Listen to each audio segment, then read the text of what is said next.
Everything can be taken from a man, but one thing, the last of human freedoms, the ability to choose one's attitude in any given set of circumstances. These words weren't written in the comfort of an academic office or during peaceful contemplation. They were born in the depths of human suffering, in places where hope seemed impossible and dignity felt like a distant memory. Today, we embark on a journey through one of the most profound discoveries in human psychology, a revelation that emerged from the darkest chapter of the 20th century, yet offers light for every generation that follows. Viktor Frankl was an Austrian psychiatrist who entered the Nazi concentration camps as prisoner number 11991-04. He watched his parents, his wife, and his brother perish in the Holocaust. His life's work, his manuscripts, everything he held dear was stripped away. Yet from this unimaginable darkness, he discovered something that would revolutionize our understanding of human motivation. From the ashes of Auschwitz, Dachau, and other camps emerged logotherapy, a theory that challenged everything psychology thought it knew about what drives human beings. This wasn't just another academic theory. It was truth forged in the crucible of ultimate human testing. Picture this scene. It's dawn in 1944, and Frankl is standing in the freezing cold of a concentration camp. The temperature is below zero. Prisoners are wearing thin rags, and the smell of death permeates the air. Around him, fellow prisoners are dying not just from starvation and disease, but from something deeper, more insidious, a complete loss of hope. Their eyes have lost their spark. Their shoulders slump in defeat. They shuffle rather than walk. Yet remarkably, some prisoners, despite facing the exact same brutal conditions, maintain their inner strength and dignity. They help others, share their meager rations, and somehow preserve their humanity in the most inhumane circumstances imaginable. What made the difference? Frankl began to notice a pattern that would change psychology forever. Those who survived weren't necessarily the physically strongest, the youngest, or the most privileged. They weren't the ones with the most food or the best connections. They were the ones who found meaning in their suffering, who held on to a sense of purpose, even in hell itself. Some survived because they had loved ones waiting for them. Others because they had important work to complete. Still others because they chose to be living examples of human dignity in the face of evil. This observation became the foundation of what Frankl called the Third Viennese School of Psychotherapy. Vienna had already given birth to two revolutionary approaches to understanding the human mind, where Sigmund Freud proposed that humans are fundamentally driven by the will to pleasure, seeking gratification and avoiding pain, and where Alfred Adler suggested we're motivated by the will to power, the desire for superiority and control. Frankl discovered something more fundamental, more essentially human, the will to meaning. He realized that our deepest motivation isn't seeking happiness or avoiding pain, isn't gaining power or status, but finding significance in our existence, no matter what circumstances we face. But what does this profound insight mean for us today? In our modern world, we face what Frankl called the existential vacuum, a peculiar kind of emptiness that comes not from having too little, but from having too much without knowing why. We live in societies of unprecedented prosperity, with technologies that would seem magical to previous generations, with opportunities for education, travel, and self-expression that were unimaginable just decades ago. Yet rates of depression, anxiety, and suicide continue to climb, especially among young people who seemingly have everything. We have more choices than ever before, yet many feel lost and purposeless. We can connect instantly with anyone around the globe, yet loneliness has become an epidemic. This is the paradox of modern existence. We've solved many external problems, but created profound internal ones. Think about your own life for a moment. How often do you find yourself scrolling through social media, unconsciously seeking something you can't quite name? How many times have you bought things you don't really need, hoping they'll fill some inner emptiness? How frequently do you pursue achievements that, once attained, leave you feeling strangely hollow rather than fulfilled? This restless searching, this constant sense that something is missing despite external success, is exactly what Frankl identified as the symptom of a life lacking meaning. We mistake the pursuit of pleasure for the pursuit of purpose. We confuse being busy with being purposeful, and we wonder why happiness feels so elusive, so temporary, so frustratingly just out of reach. Frankl's logotherapy rests on three fundamental pillars that can completely transform how we understand human nature and our place in the world. First is the freedom of will, our remarkable capacity to choose our response to any situation, no matter how constraining it might appear. Even when we cannot control what happens to us, we retain the extraordinary power to decide how we interpret and react to those events. This freedom isn't unlimited. It operates within the boundaries of our circumstances, but within those boundaries, it's absolute and unassailable. Second is the will to meaning, our primary motivation to find significance and purpose in our existence. This isn't a secondary drive that emerges after basic needs are met, but our most fundamental human characteristic.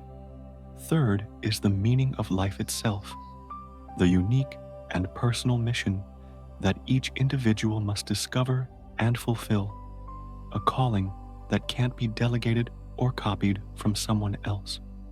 Here's where Frankl's insight becomes truly revolutionary and challenges much of contemporary self-help culture. He distinguished sharply between the pursuit of happiness and the discovery of meaning. While happiness is often a byproduct of meaningful action, a delightful side effect of purposeful living, chasing it directly usually leads to disappointment and frustration. Happiness, when pursued directly, becomes like a butterfly that flutters away the moment you try to catch it.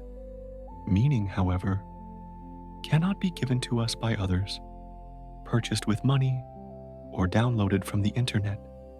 It must be discovered through our choices, our relationships, our work, and most importantly, our responses to life's inevitable challenges and setbacks. Frankl identified three sources through which we can discover meaning, three pathways that remain open to every human being, regardless of circumstances. Creative values involve what we give to the world through our work, achievements, and contributions. This might be art, science, business, parenting, teaching, or any activity through which we create something of value. Experiential values encompass what we receive from the world through love, beauty, truth, and meaningful encounters. This includes deep relationships, appreciation of nature, encounters with great art or music, moments of transcendence and wonder. But perhaps most importantly, and most challenging to accept, are attitudinal values, which represent the stance we take toward unavoidable suffering. This last category is crucial because it means that even in the worst circumstances, even when stripped of everything external, we can still find meaning through the courage, dignity, and grace with which we face our trials. Consider the profound story of a young woman Frankl encountered who was facing terminal cancer at just 28 years old. Through creative values, she found meaning by writing heartfelt letters to her young children for them to read at important moments in their future, their graduations, weddings, and when they became parents themselves. Through experiential values, she discovered profound depths of love in her relationships with family and friends, and developed an almost mystical appreciation for simple moments: the taste of morning coffee, the feeling of sunlight on her skin, the sound of her children's laughter. Through attitudinal values, she chose to face her situation with extraordinary grace and courage, becoming an inspiration not just to her family, but to everyone in the hospital ward. Her suffering didn't disappear. The cancer continued its course, but it transformed from meaningless tragedy into purposeful endurance that gave comfort and strength to countless others. This brings us to one of Frankl's most challenging and initially difficult ideas: that suffering itself can become a source of meaning when we cannot eliminate it. He didn't glorify suffering or suggest we should seek it out. He wasn't advocating for masochism or unnecessary martyrdom. Rather, he observed that when pain is truly unavoidable, when we've exhausted all reasonable attempts to change our circumstances, we have the remarkable opportunity to transform that suffering into an achievement of the human spirit. The key distinction lies between necessary and unnecessary suffering.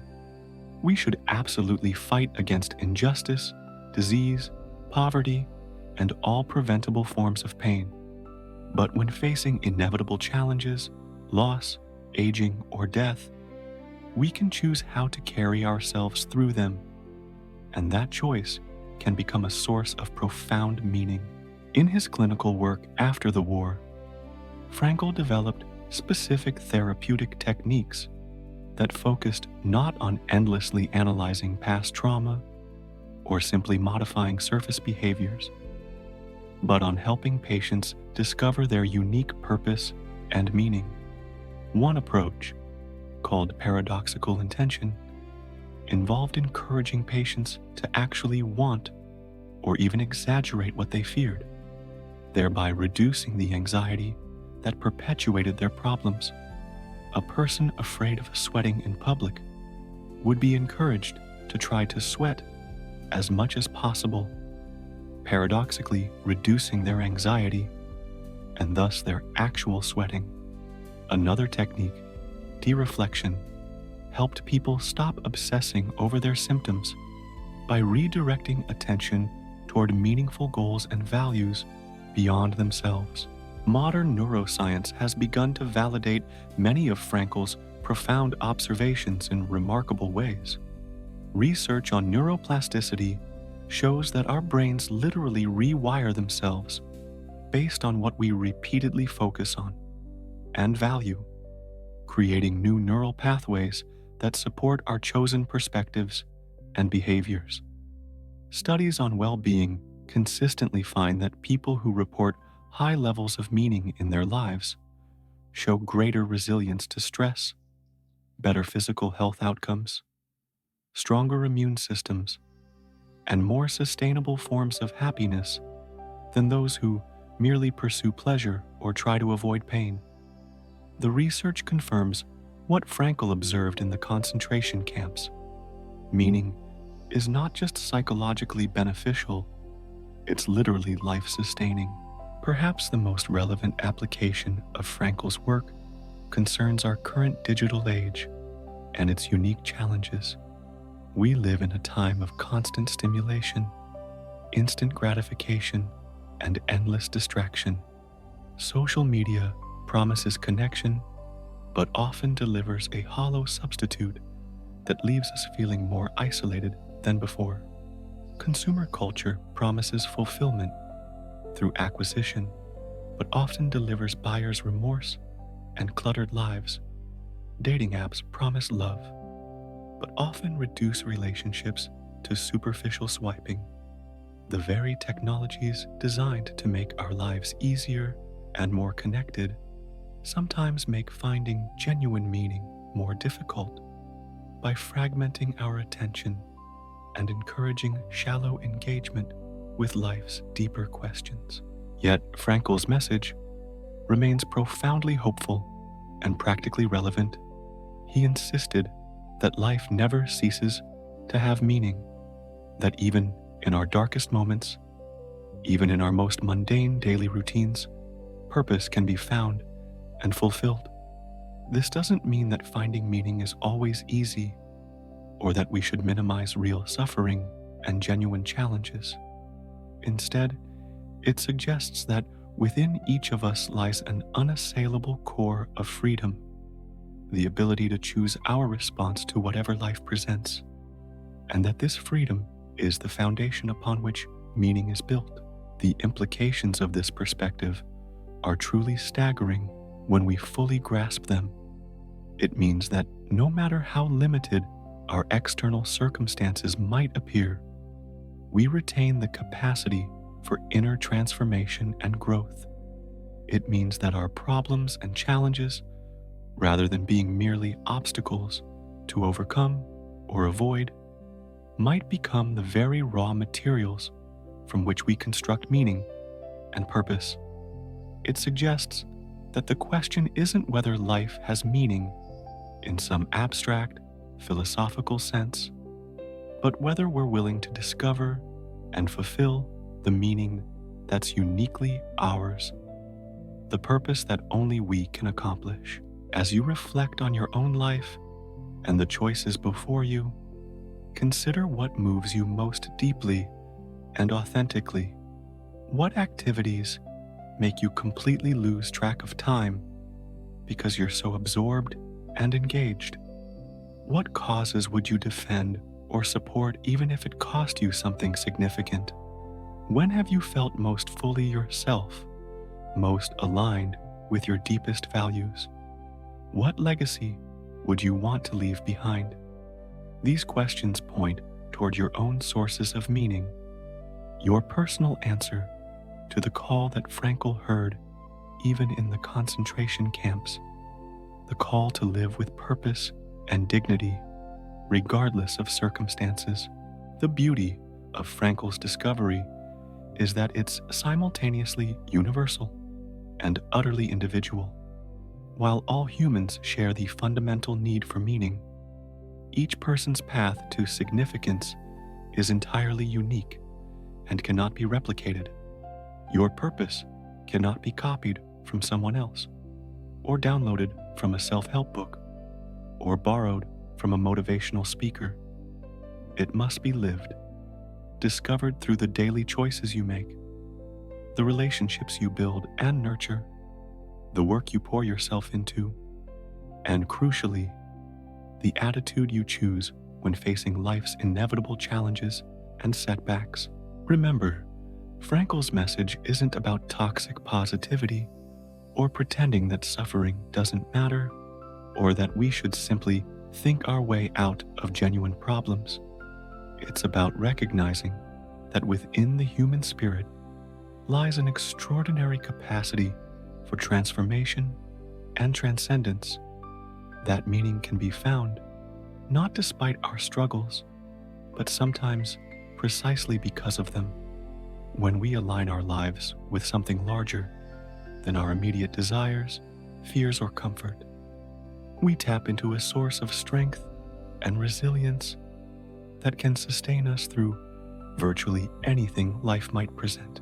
This is Viktor Frankl's enduring gift to humanity, the recognition that we are never completely powerless, that meaning is always possible, and that the will to meaning is indeed the fundamental force that moves human beings toward their highest possibilities and most authentic expression.